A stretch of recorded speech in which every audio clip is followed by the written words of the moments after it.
சங்கீதம் 51:18 வாசிக்க கேட்போம்.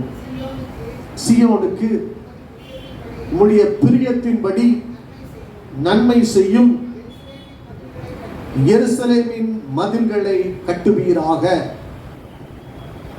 இந்த 51வது சங்கீதத்தை பொறுத்தவரையில அதனுடைய தலைப்பை நீங்க வாசிச்சு பார்த்தீங்கன்னா, பத்சேபாளிடத்தில் தாவீது பாவத்திற்குட்பட்ட பின்பு நாத்தான் தீர்க்கதரிசி அவனிடத்தில் வந்து அவன் பாவத்தை உணர்த்தின போது பாடி ராகத் தலைவனுக்கு ஒப்புவிக்கப்பட்ட ஒரு தாவீதின் சங்கீதம். எந்த சூழ்நிலையில இந்த சங்கீதம் எழுதப்பட்டது என்றால், தாவீது பாடினான் என்றால், ஐயா பாவத்தில் விழுந்து உணர்த்துவிக்கப்பட்ட பொழுது அதை உணர்ந்து கொண்டவனாய் தன் வாழ்க்கையை மறுபடியும் கட்டுவிக்கப்படும்படியாக அவன் பாடின ஒரு சங்கீதம் தான். அல்லேலூயா. முதல் காரியம், அவனுடைய வாழ்க்கையிலே நடந்த தோல்வி, பத்சேபாளிடத்திலே அவன் செய்த பாவம். அல்லேலூயா. தேவனுடைய இருதயத்துக்கு ஏற்றவன் தான்.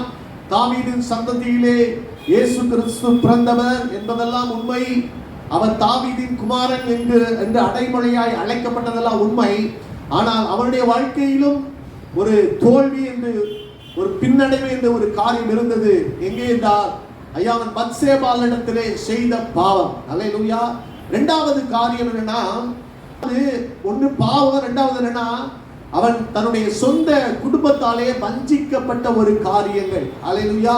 இன்னைக்கு ரெண்டு காரியம் தான் ஒரு மனுஷனை இடிந்து போக செய்யக்கூடிய ஒரு காரியம். அது எங்கன்னா, நம் பாவத்திலே விழுகிற பொழுது மிகுந்த நன்மையை நாம் கெடுத்துக் கொள்ளுகிறோம். இரண்டாவது, நாம் மற்றவர்களாலே வஞ்சிக்கப்படுகிற அனுபவங்களுக்குள்ளே கடந்து போகிற பொழுது நம்முடைய வாழ்க்கை என்பது ஒரு இடிந்து போன ஒரு நிலைமைக்குள்ளே தள்ளப்படுகிறது. இங்கே தாவீது பண்ணின ஒரு பிரார்த்தனை, ஒரு ஜெபம் தான், சீயோனுக்கு உமது பிரியத்தின்படி நன்மை செய்யும், எருசலேமின் மதில்களை நீங்க திரும்ப கட்டுங்க ஆண்டவரே. எனக்கு நன்மை செய்க, நான் இழந்து போன நன்மைகளை எனக்கு திரும்ப தாருங்க.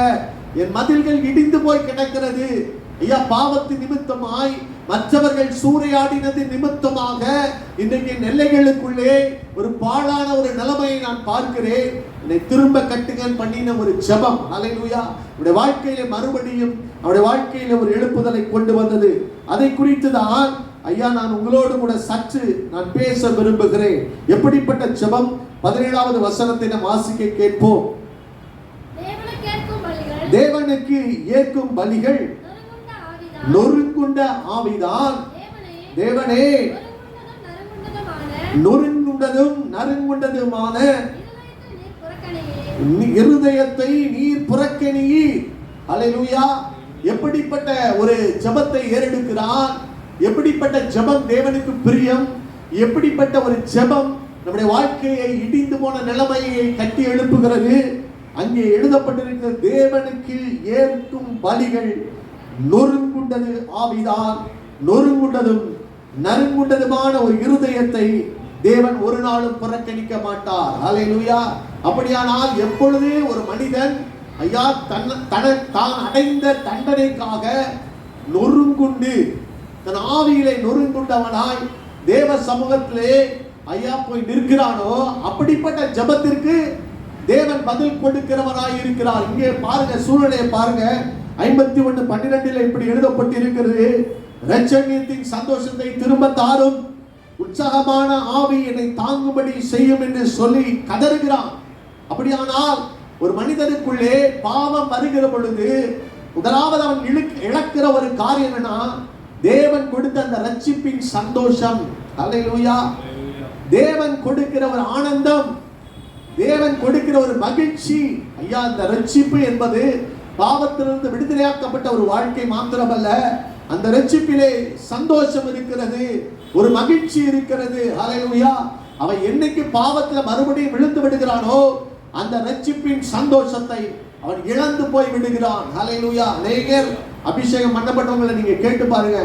ஐயா ஸ்தோத்திரம், என்னைக்கு பாவம் செய்து அந்த பாவத்து நிமித்தம் அந்த வேதனை அனுபவிக்கிறார்களோ, அந்த ரட்சிப்பின் சந்தோஷத்தை இழக்கிறாங்களோ, அந்த அவங்களால அந்த நிம்மதியை, அந்த காரியங்களை அவங்க சகிக்கவே முடியாது. அல்லேலூயா.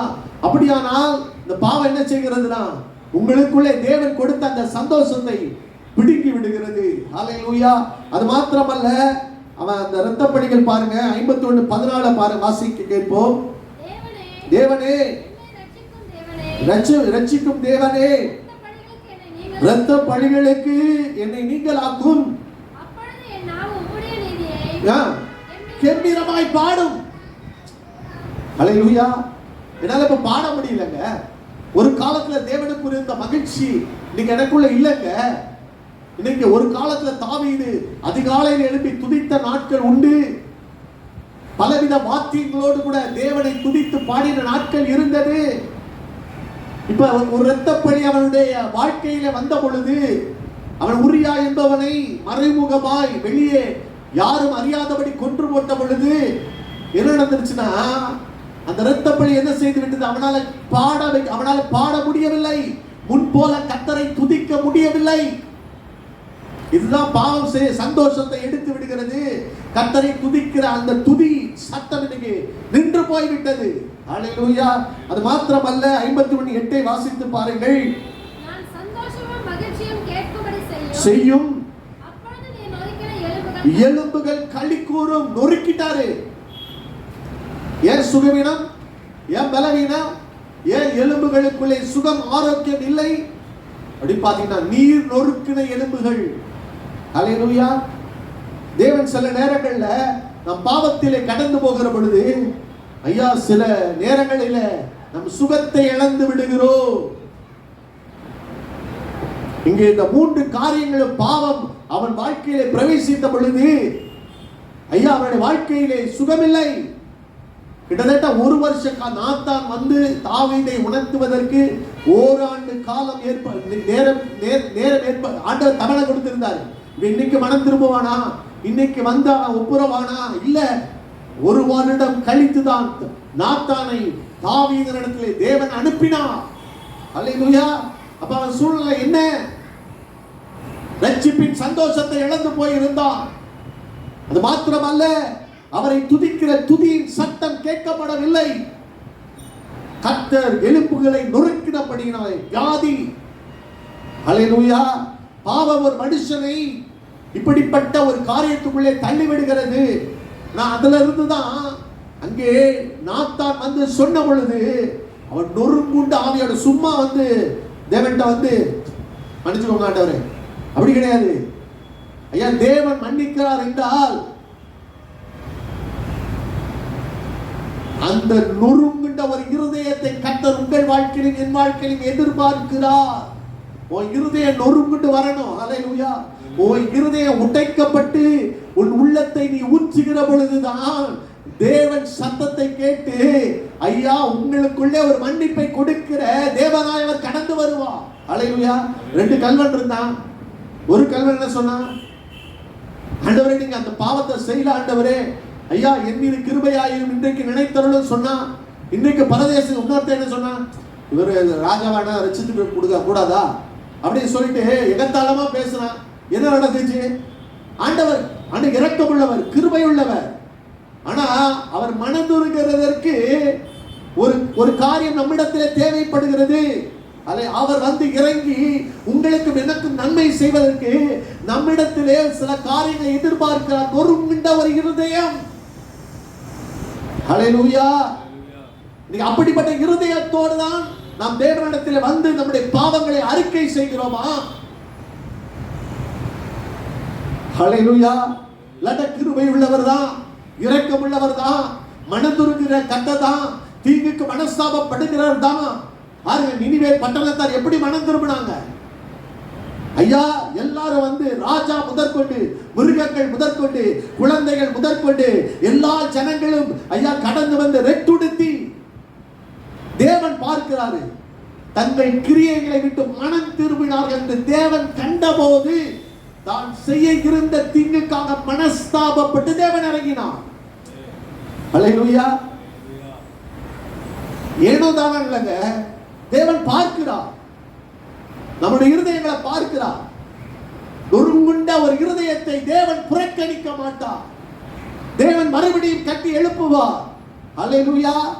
அப்படிப்பட்ட இருதயத்தோடு தான் நாம் காணப்படுகிறோமா? பாருங்க, வாசிங்க ரோமர் 2வது அதிகாரம்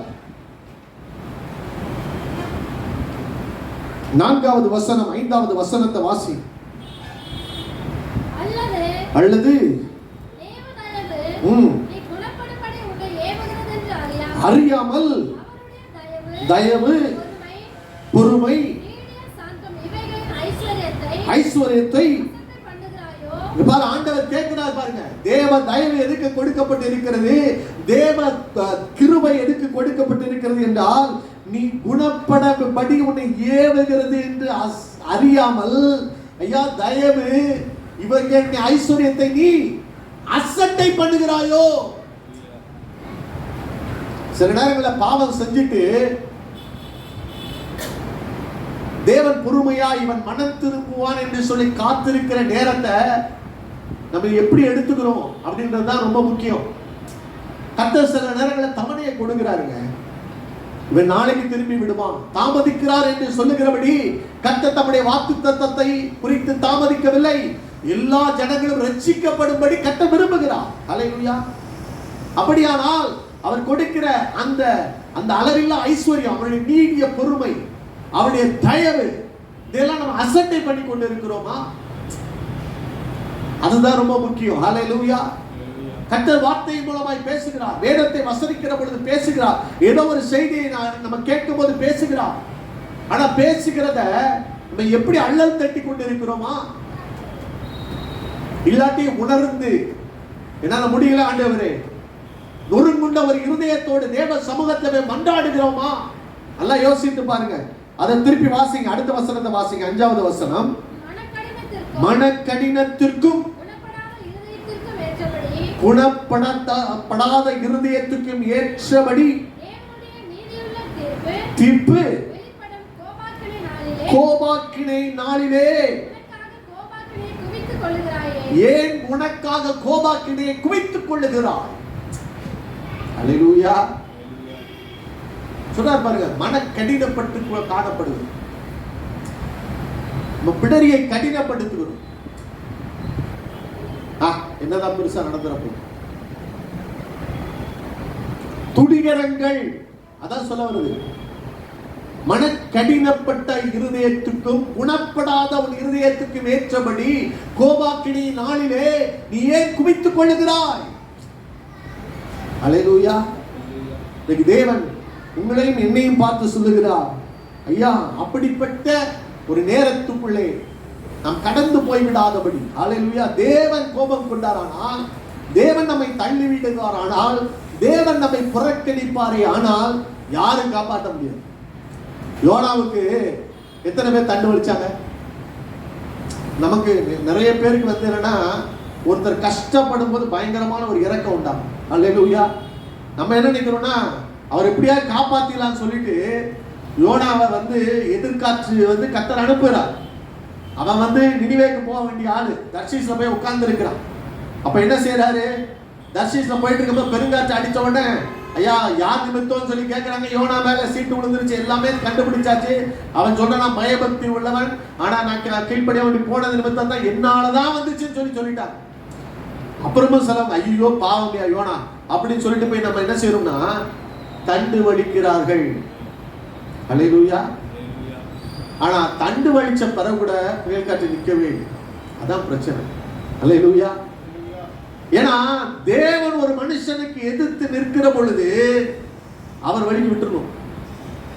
நீங்க போய் நான் ஹெல்ப் பண்றேன், எனக்கு இறக்க குணம் ஜாஸ்தினா அங்க என்ன நடந்துச்சு தெரியுமா? நஷ்டம் வந்துச்சு. அந்த கப்பல் உள்ள சரக்கு எல்லாத்தையும் தூக்கி ஐயா போட வேண்டியதாகி போய்விட்டது. அல்லேலூயா. தேவன் எதிராக நிற்கிற பொழுது அவருக்கு தெரியும் ஒரு மனுஷனை எப்படி பண்ணா, எப்படி செஞ்சா அவன் கரெக்டாவான் அப்படின்னு சொல்லிட்டு அவர் சில சிக்ஷைகளை, எதிர்காற்றுகளை ஐயா அவனை குணப்படுத்தும்படியாக, அவன் மனக்கடினங்களை மாற்றும்படியாக, தேவன் வைத்திருக்கிற திட்டங்களுக்குள்ளே அவனை நடத்தும்படியாக சில சிக்ஷைகளை கர்த்தர் வாழ்க்கையில அனுமதிக்கிற பொழுது,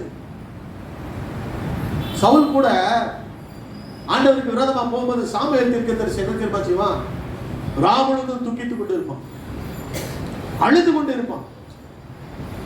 ஆண்டவர் சொல்வார், எந்த மட்டும் நீ துக்கித்துக் கொண்டிருப்பாய், எழும்பு, நீ போப்பா. அல்லேலூயா. சில நேரங்கள்ல நம்முடைய இரக்கங்கள் தேவனுடைய காரியங்களை நிறைவேற்ற முடியாது. நல்லா புரிஞ்சு கொள்ளுங்க. தேவன்கிட்ட விட்டீங்கன்னா சரியா காரியங்களை செய்ய அவர் போதுமானவராக இருக்கிறார். அல்லேலூயா. அந்த குணப்படாத அவன் இருதயம் மனக்கடினங்கள் இன்றைக்கு பாவத்தை தண்ணீரை போல குடித்து குடித்து பாருங்க. அவன் என்ன சொல்ற பாருங்க, யோனாவுடைய வாழ்க்கையில ஐயா அந்த மனக்கடினப்பட்டவங்க அப்படிதான் நிற்பாங்க. என்ன சொல்றான், என்னை கடல்ல தூக்கி போடுங்க.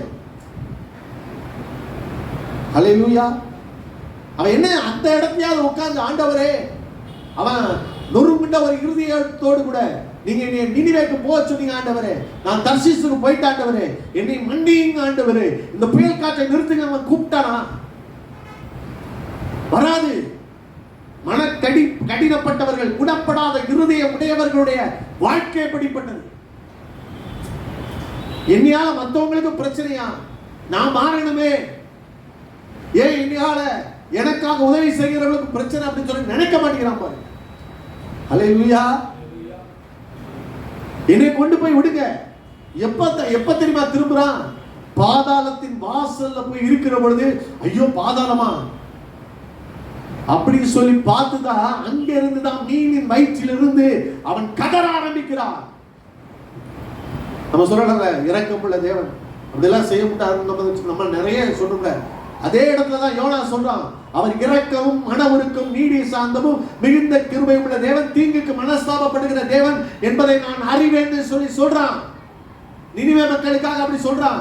தான் வாழ்க்கையில நம்ம நிறைய நேரங்கள்ல ஜெபம் பண்ணும் போது இந்த வார்த்தைகளை யூஸ் பண்ணுவோம். நம்ம வாழ்க்கையில அல்லேலூயா ஜெபிக்கணும்னா அந்த கோட்ஸ் இந்த கோட்ஸ், அந்த வசனம் இந்த வசனம், எல்லா வசனத்தையும் சொல்லி ஜெபம் பண்ணுவோம். ஆனால் தீங்குக்கு மனஸ்தாபப்படுகிற தேவன் என்பதை அறிந்தும் கூட தான் தேவனுடைய வழியை விட்டு சமூகத்தை விட்டு விலகி போகிறவன் என்பதை அறிந்தும் கூட தேவனுடைய சமூகத்தை வந்து ஐயா நொறுங்குண்ட ஒரு இருதயத்தோடு ஜெபிக்க மனமில்லை. காத்தடிக்குது, கப்பல் தான் விரயமாகுது, தூக்கி போட்டுட்டாங்க. இப்ப மீனை கொண்டு தேவன் காப்பாத்துறார் மீன் வயிற்றிலிருந்து.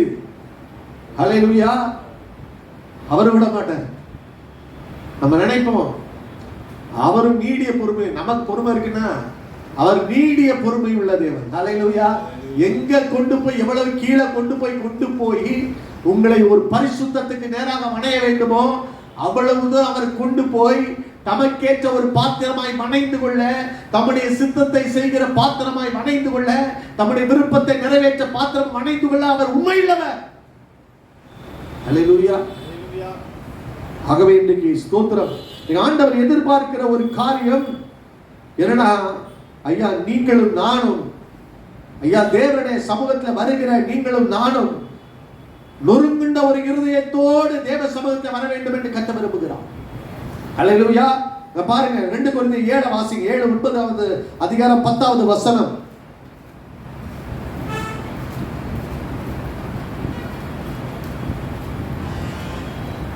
இப்பொழுது சந்தோஷப்படுகிறேன், நீங்கள் துக்கப்பட்டதற்காக அல்ல, மனம் திரும்புதற்கு ஏதுவாக துக்கப்பட்டதற்காகவே சந்தோஷப்படுகிறேன். நீங்கள் ஒன்றிலும் எங்களால் நஷ்டப்படாதபடிக்கு தேவனுக்கேற்ற துக்கம் அடைந்தீர்களே. தேவனுக்கேற்ற துக்கம் பின்பு மனஸ்தாபப்படுகிறதற்கு இடமில்லாமல் ரட்சிப்புக்கு ஏதுவான மனம் திரும்புதலை உண்டாக்குகிறது. லௌகீக துக்கமோ மரணத்தை உண்டாக்குகிறது. அல்லேலூயா. நீங்கள் துக்கப்பட்டதற்காக நான் கர்த்தரை ஸ்தோத்திரிக்கிறேன். உங்களுக்கு விரோதமாக இந்த நிருபத்தை எழுதி இருக்கிறேன். நீங்க செய்த பாவத்தை கண்டித்து பவுலாகிய நான் கொரிந்து சபைக்கு இந்த நிருபத்தை நான் எழுதி வைத்திருக்கிறேன். ஆனால் கொஞ்ச நேரமாவது நீங்க அந்த நிருபத்தை வாசிச்சு துக்கப்பட்டீங்களே, அதற்காக நான் கர்த்தரை ஸ்தோத்திரிக்கிறேன். அது எப்படிப்பட்ட துக்கம் சொல்றாரு? மனம் திரும்புவதற்கு ஏதுவான ஒரு துக்கம். அல்லேலூயா. இன்னைக்கு ஆண்டவர் உங்களை என்னையும் பார்த்து கேட்கிறாரு, நம்ம துக்கம் அடைகிறோம். இவ்வளவு நஷ்டமாயிடுச்சு அப்படிதானே யோனா சொல்லியிருப்பான். டிக்கெட்லாம் வேஸ்ட், சரக்கு வேஸ்ட், என் டைம் எல்லாம் வேஸ்ட். அதற்காக அந்த லௌகிக துக்கத்தை கர்த்தர் பேச வரவில்லை. நீங்கள் தேவனுக்கேற்ற ஒரு துக்கம் அடைந்திருக்கிறீர்களா? அந்த நொறுங்குண்ட இருதயம் எப்போ வரும் தெரியுமா? ஐயா ஸ்தோத்திரம், தேவனுக்கேற்ற ஒரு துக்கம். அல்லேலூயா. லௌகிக துக்கம் அல்ல. நஷ்டம் அடைஞ்சிருச்சு, இப்படி நடந்துருச்சு, அப்படி நடந்துருச்சு, அவன் இப்படி சொல்லிட்டான், இவன் இப்படி சொல்லிட்டான், இதெல்லாம் நான் தேவனுக்கு விரோதமாய் நான் பாவம் செய்திருக்கிறேன் அப்படின்னு சொல்லி அது நிமித்தம் தேவன் இப்படிப்பட்ட காரியத்தை வாழ்க்கையில் அனுமதித்திருக்கிறார். ஐயா ஸ்தோத்திரம் அப்படின்னு சொல்லிட்டு ஒரு உணர்வுள்ள இருதயத்தோடு கூட நம் தேவனோடு ஒப்புரவாகும்படியாக தேவனுக்கு ஏற்ற ஒரு துக்கம் அடைஞ்சிருக்கிறோமா? இன்னைக்கு எல்லாமே நம்ம அந்த மனதின் அறிவின் அடிப்படையில தான் இருக்குது. இருதயத்திலிருந்து நம்ம உணர்வுகளின் அடிப்படையிலே நம் தேவனோடு ஒப்புரவாகவில்லை. ஒரு ஜெபம், ஆண்டவரே, முதல்ல எடுத்தோன்னே அது பார்த்தீங்கன்னா இருதயத்துல வராது. ஆண்டவரே, நாங்கள் ஏதாவது பாவம் செய்தா எங்களுக்கு மன்னியும் ஆண்டவரே சொல்லிட்டு அப்படியே நம்ம உதட்ட அளவில போயிருச்சு. இருதயத்துல குத்தப்பட்டு, இருதயத்துல உணர்த்தப்பட்டு, ஒரு நொறுங்குண்ட இருதயத்தோடு தேவ சமூகத்துல நம்மை ஒப்பு கொடுக்கிற ஒரு இருதயம். அல்லேலூயா. அதுதாங்க மனம் திரும்புதலை கொண்டு வருகிறது. அதுதான் தேவனிடத்திலிருந்து பாவ மன்னிப்பை கொண்டு வருகிறது. அதுதான் நம்மளுடைய மதில்களை திருப்பி எடுப்பித்து கட்டுகிற நாட்களை தேவன் கொண்டு வருகிறது. அல்லேலூயா.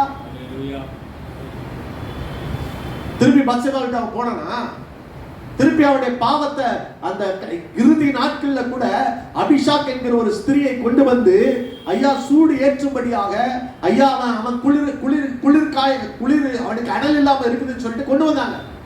வேண்டான்னு அப்படியே புறக்கணிச்சிட்டான். நான் சொல்லுகிறேன், அப்படிப்பட்ட ஒரு மனம் திரும்புதல் எனக்கு அவசியமாய் இருக்கிறது. தேவ சமூகத்துல நம்முடைய பாவங்களை அறிக்கை செய்து, மரத்திற்கு விரோதமாய் பாவம் செய்து அப்படின்னு சொல்லிட்டு முடிச்சிடும். இங்க பாருங்க, 51:4 வாசிங்க. சங்கீதம் 51:4. தேவரீர் ஒருவருக்கே பாவம் செய்தே பொல்லாங்கானதை நடப்பித்து நீ பேசும்போது நீதி விளங்கவும் நீ நியாயம் தீர்க்கும் போது பரிசுத்த விளங்கவும் அறிக்கை இடுகிறேன். அல்லேலூயா. நீ பரிசுத்த தேவன். ஆண்டவர் என்ன தெரியுமா சொல்லி அவனுக்கு தண்டனை கொடுக்காரு? ஐயா, என் சத்துருக்கள் தூஷிக்க நீ காரணமா இருந்து விட்டாயே, என் வார்த்தையை அசட்டை பண்ணி விட்டாயே என்று சொல்லிதான் ஆண்டவர் ஐயா அந்த இரத்த பழிகளை அவன் மீது சுமத்துகிறார். அல்லேலூயா. ஆனா இங்க சொல்றா பாருங்க, ஐயா ஆண்டவரே, நம்முடைய பரிசுத்த தேவரீர் ஒருவருக்கு விரோதமாய் நான் பாவம் செய்து விட்டேன். அதுக்கு முந்தின வசனத்துல போறா பாருங்க, என் மீறுதல்களை நான் அறிந்திருக்கிறேன், உடைய பரிசுத்த விளக்கும்படியாக இதை நான் அறிக்கை செய்கிறேன். நம்ம பரமண்டல ஜெபம் பண்ணுவோம். என்ன பண்ணுவோம்? பரமண்டலத்தில் இருக்கிற எங்கள் பிதாவே, உடைய நாமம் பரிசுத்தப்படுவதாக. அல்லேலூயா. அதுதான் முதல் ஜெபம். என் மூலமாய் பரிசுத்த குலைச்சல் ஏதாவது உண்டாயிருந்தா மன்னிங்க ஆண்டவரே. உடைய நாமத்தை நான் பரிசுத்த குலைச்சலாக்கி இருந்தால் நான் சமுதாயத்துக்குள்ளே போகிறேன், வேலை ஸ்தலத்துக்குள்ளே போகிறேன், சபை ஊழியங்களை செய்கிறேன். ஆண்டவரே, எங்கேயாவது நான் பரிசுத்த குலைச்சல் உண்டாக்கினேன் என்றால் மன்னிங்கன்னு சொல்றதுதான் அதனுடைய அர்த்தம். உடைய நாமம் என் மூலமாய் பரிசுத்தப்படுவதாக. அல்லேலூயா. என பாவம் மிகுந்த நன்மைகளை கெடுத்து விடுகிறது. அல்லேலூயா. அங்க என்ன தண்டனையை ஆண்டவர் கொடுக்கிறார் பாருங்க. அசட்டை பண்ணினபடினாலே தூஷிக்க காரணமாக வீட்டின் மேல் பட்டயம் இருக்கும். ஹல்லேலூயா. பாவத்தை மன்னிச்சிட்டேன், ஆனா பாவத்துக்குரிய சில தண்டனைகளை ஒருத்தர் சொல்றார், 13 வகையான தண்டனையை தாவீது அனுபவிச்சான்னு சொல்லிட்டு. எத்தனையோ பாவத்தை செஞ்சிருக்கான், ஆனா இந்த ஒரு பாவத்தை தான், பத்சேபாள் இடத்துல செய்த பாவத்தை தவிர தாவீது ஒரு பாவம் செய்யலன்னு எழுதி வச்சிருக்காரு. ஹல்லேலூயா. அப்படின்னா எவ்வளவு கருத்தாய் தேவன் பார்க்கிறார். நான் ராஜாவா இருக்கலாம், ஹல்லேலூயா, எனக்கு ஒழிக்கிறதுக்கு பல திறமைகள் இருக்கலாம், நான் ஞானவானா இருக்கலாம். மற்றவன் ஒரு சாதாரண ஒரு அதிகாரியா தான் இருந்தான் உரியா. ஈஸியா அவனை வஞ்சித்துட்டான், ஏமாத்திட்டான். மனிதர்களை ஏமாற்றலாம், மனிதர்களை வஞ்சிக்கலாம், மனிதர்களுக்கு தெரியாது என்று சொல்லி பல காரியங்களை நம்ம செய்யலாம். ஆனால் தேவனை வஞ்சிக்க முடியாது, தேவனை ஏமாற்ற முடியாது. பாவம் உன் வாசற்படியில் படுத்திருக்கும், பாவம் நின்று கொள்ளும். அல்லேலூயா. அப்படியானால் அதில் விடுதலை என்ன? அதனை அறிக்கை செய்கிறேன். பாவத்தை அறிக்கை செய்து விட்டு விட்டால் அவன் இரக்கம் பெறுகிறான். அல்லேலூயா. நிச்சயமா நீங்க ஜெபிக்கிற உங்களுக்கு எங்களுடைய வாழ்க்கையிலையும் தேவன் உணர்த்துகிறாருங்க. உணர்த்தலாம் இல்ல, பரிசுத்த ஆவியானவருடைய கடமையே தான் உணர்வுகளை தருகிறவர். ஆனா எந்த அளவுக்கு உன் இருதயத்தை கடினப்படுத்திட்டு இருக்கோம், எந்த அளவுக்கு நம்ம வந்து அதை அசட்டை பண்றோம், அதுதாங்க நமக்கு ஃபெயிலியரா மாறிடுது. சொல்றேன். அல்லேலூயா. அதான் இன்னைக்கு நான் மாடமகத்தை வச்சு சொன்னேன். தேவ பக்தி இருக்கிறது, ஆனால் பயபக்தி இல்லை. ஆலயத்துக்கு வரணும்ன்ற ஒரு தேவ பக்தி இருக்கிறது, ஆனால் கர்த்தருக்கு பயப்பட வேண்டும் என்று பயபக்தி இல்லைங்க. எபிரேயர் 5வது அதிகாரத்தை வாசித்து பாருங்க. அவருடைய பயபக்தியினாலே அவர் கேட்கப்பட்டு, எஜமானா இருந்தால் அவனுக்கு இப்படி செய்வாயோ ஆண்டவர் கேட்கிறாரு. மல்கியால கேட்பாரு, ஊனமானதை கொண்டு உன் எஜமான கொடுப்பியா? அவனுக்கு பயப்படுற, அவனை கடன் பண்ற. ஆனா ஆலயத்தில் தேவன் சர்வ வல்லமையுள்ள தேவன் என்று அறிக்கை பண்ணுகிறாய், எனக்கு கொடுக்கிற கணம் எங்கே? அல்லேலூயா. எல்லாமே அப்படிதான் பார்க்கணுங்க. ஒரு ஆபீஸ்ல போனோம்னா, ஒரு ஆபீசர் வந்துட்டாங்கன்னா என்னென்ன காரியம்லாம் பண்றோம். ஆனா தேவன் உலாவி கொண்டு இருக்கிறார், ஜீவனுள்ள தேவனாய் இருக்கிறார்.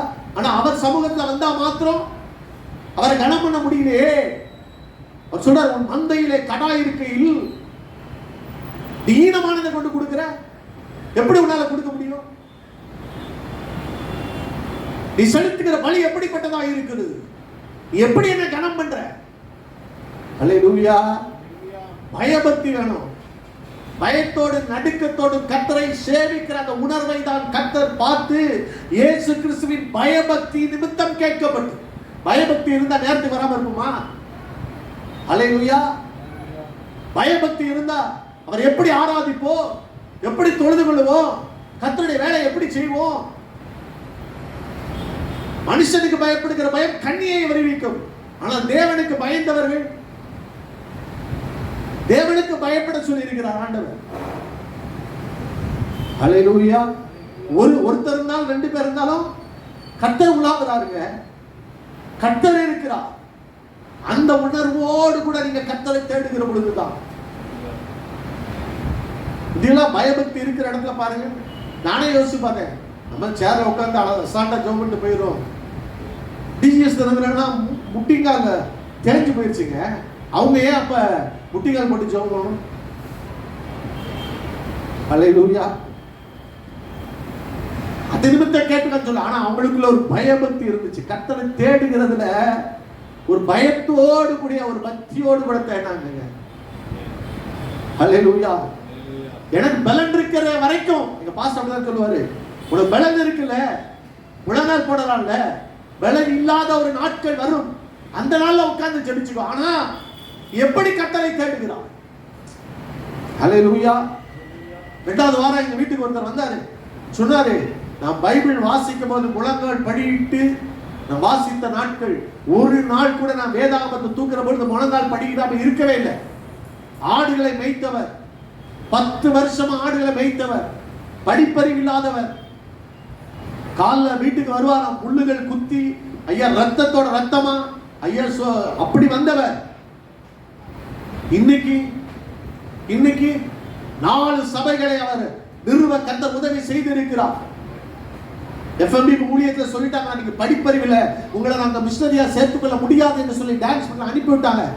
ஆனா கர்த்தர் அவரை இன்றைக்கு அவருடைய இடத்திலே கொண்டு போய் அவரை போதகராய் வைத்து, ஐயா அவர் கனப்படுத்தி இருக்கிறார். என்னை கனம் பண்ணுகிறவர்களை நானும் கனம் பண்ணுவேன். அல்லேலூயா. என்னை அசட்டை பண்ணுகிறவரை கனவீனம் பண்ணப்படுவார். அல்லேலூயா. நம்ம சொல்லணும்லாம் கிடையாது. யாருக்கு வந்து காணிக்கை கொடுக்கணும் தெரியாதா? ஏலியின் பிள்ளைகள் காணிக்கைகளை உதைத்தார்கள், தங்களை கொழுக்க பண்ணினார்கள். ஏலி சொல்லல, என்னை பார்க்கல என் குமாரர்களை மதிப்பானேன்னு சொல்லி சொன்னாரு. ஆனா ஆண்டவர் தீர்க்கதரிசி அனுப்புனார். ஹல்லேலூயா. நீங்க பேசாட்டி யாராவது ஒருவரை கொண்டு கர்த்தர் நிச்சயமாய் பேசுவார். ஆசாருடைய வாயிலே சத்திய வேதம் இருக்க வேண்டும், சத்தியத்தை போதிக்க வேண்டும். அது கசக்குதோ இனிப்பா இருக்குதோ, ஹல்லேலூயா, பயபக்தியோடு கர்த்தரை தேட வேண்டும். ஹல்லேலூயா. எந்த ஒரு காரியத்தை செஞ்சாலும் ஒரு உலக பிரகாரமான வேலை செய்யும் போது எவ்வளவு திட்டமிட்டு பண்றோம். நான் ஆண்டவருடைய காரியத்துக்கு எத்தனை பேர் எப்படி திட்டமிட்டு எப்படி நம்ம செய்து வருகிறோம். எல்லாத்தையும் பாப்பாரு. கொஞ்சத்தில் உண்மையுள்ளவனைத்தான் நான் அநேகத்தில் அதிகாரி ஆக்குவேன் என்று சொல்லி இருக்கிறார். அந்த உண்மையை கர்த்தர் பார்ப்பார். ஹல்லேலூயா. பாருங்க, நம்ம இன்னைக்கு உணர்ந்து பாவங்களை அறிக்கை செய்கிற பொழுது தாவீதுக்கு அவர் மன்னித்த தேவன், மறுபடியும் கட்டின தேவன் நம்முடைய வாழ்க்கையிலும் இடிந்து போன காரியங்களை திரும்பமாய் கட்ட வல்லமை உள்ளவர்.